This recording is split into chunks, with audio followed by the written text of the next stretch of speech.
Fac de Siloé du mercredi 9 juillet 2025.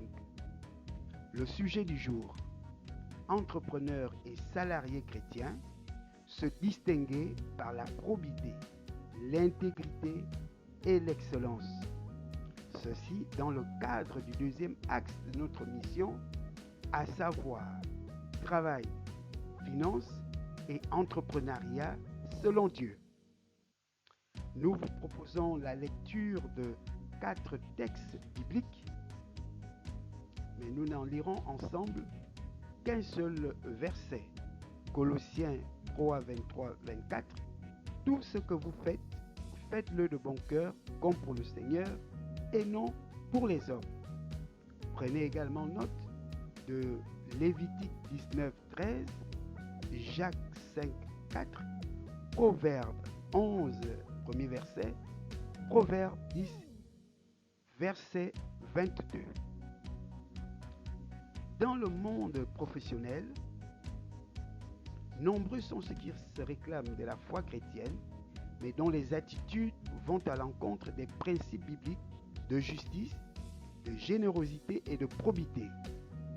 Malheureusement, plusieurs hommes d'affaires, entrepreneurs, chefs d'entreprise ou employeurs chrétiens donnent parfois une image négative de la foi, en adoptant des pratiques contraires à la justice divine, notamment des retards récurrents dans le paiement des salaires, la non-déclaration des employés auprès des institutions de prise en charge sociale et de couverture médicale, exploitation ou négligence des travailleurs, corruption et fraude pour faire prospérer leurs affaires.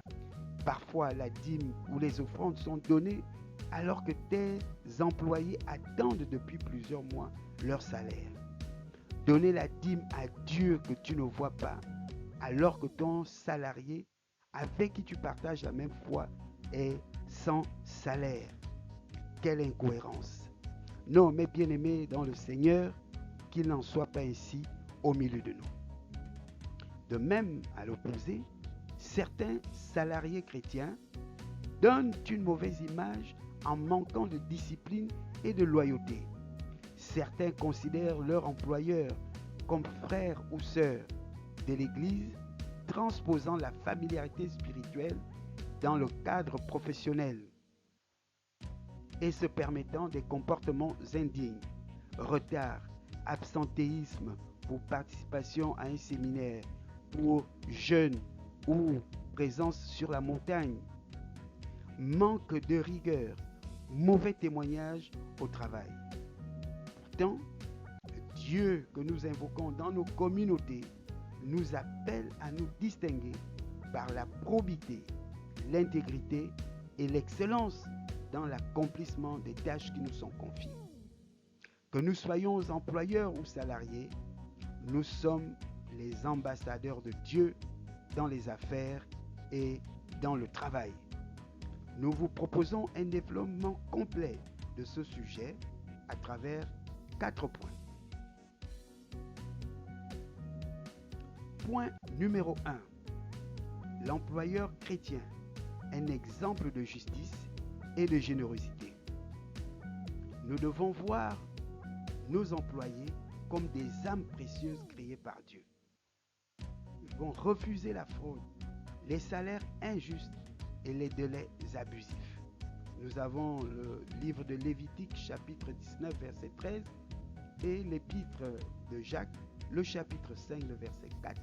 Ne pas retenir le salaire. Nous avons l'exemple biblique de Boaz dans le livre de Ruth, le chapitre 2. Il bénit ses ouvriers, assure leur nourriture, protège Ruth et agit avec générosité. Point numéro 2. L'homme d'affaires chrétien. Reconnaître que la richesse vient de Dieu. La prospérité ne doit pas mener à l'orgueil, mais à la gratitude et à la responsabilité.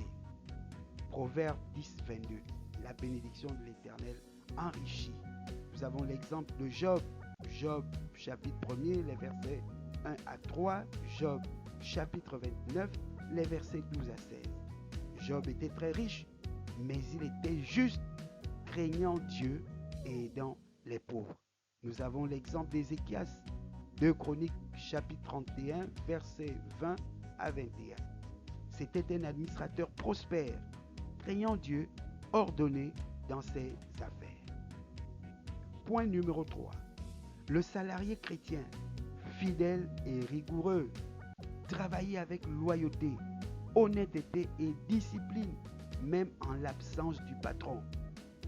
Colossiens 3, 23-24 nous dit « Travailler comme pour le Seigneur ». L'exemple de Joseph nous instruit à plus d'un titre.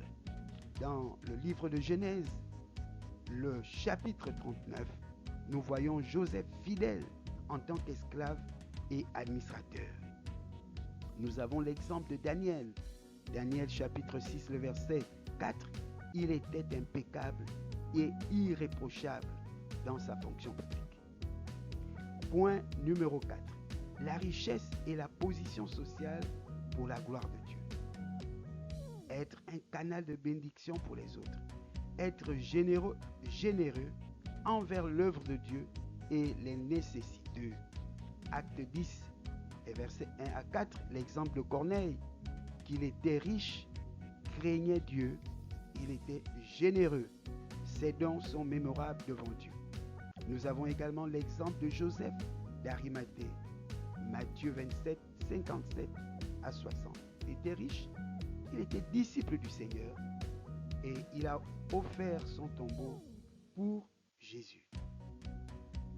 Le chrétien, qu'il soit employeur, homme d'affaires ou salarié, est appelé à être un employeur juste, généreux et bienveillant. Un homme d'affaires honnête, intègre et responsable. Un salarié fidèle, discipliné et assidu. La richesse et le travail sont des moyens pour glorifier Dieu et bénir les autres. Comme Boaz, Job, Ézéchias, Corneille et Joseph d'Arimathée, nous devons être des modèles de probité, d'intégrité et d'excellence dans un monde en perte de repères. Réfléchis aujourd'hui à tes pratiques professionnelles. Honore-t-elle Dieu? Décide aujourd'hui de corriger ce qui doit l'être et d'adopter les standards bibliques. Sois un témoignage vivant dans ton milieu professionnel. En conclusion, bien-aimés frères et sœurs dans le Seigneur, merci d'avoir pris le temps d'écouter cet épisode d'Impact Siloé. Nous espérons que ces réflexions vous inspirent à vivre votre foi de façon authentique et à vous distinguer par la probité, l'intégrité et l'excellence dans votre travail. Si ce contenu vous a encouragé, n'oubliez pas de vous abonner à la chaîne Impact Siloé pour ne manquer aucun nouvel épisode. Pensez aussi à partager cet enseignement autour de vous pour bénir d'autres entrepreneurs, salariés et serviteurs de Dieu. Que le Seigneur vous fortifie et vous guide dans toutes vos œuvres. Impact Siloé, à vendredi prochain. Amen.